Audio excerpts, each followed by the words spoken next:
ആ കുടിക്ക് ശങ്കര നമ്മളെ വടം വലിയ തന്നെ വേറെ ഒന്നും നോക്കണ്ട. ഇവിടെ പിടിച്ചൂടെ ടൈറ്ററോ. ആ പോറ്റങ്ങണ്ട്. എന്ത് ഫോർച്യൂണറാണ് നമുക്ക്. 2 ഫോർച്യൂണർ ഉണ്ടോ അങ്ങനെ വലിക്കാം? എന്താ സെക്കൻഡ് വലിയ നോക്കാം. ഇങ്ങനെ പ്രാന്തായിട്ട്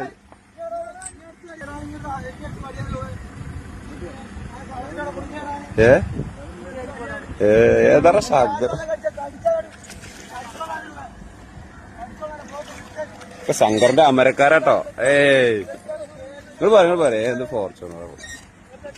ഇവിടെ വലിച്ചൂടെ. ഇതട്ടെ ഞങ്ങൾ ശങ്കരൻകുട്ടി. എങ്ങനെയുണ്ട് നമ്മളെ ശങ്കരൻകുട്ടി? ഇതൊക്കെയാണ് ഞങ്ങളെ തിരുവേപ്ര അഹങ്കാരം എന്നൊക്കെ പറയില്ല. ഇതൊക്കെയാണ് നമ്മള്. ആ ഇവിടെ എല്ലാത്തിനും പറ്റിയ ആൾക്കാർ.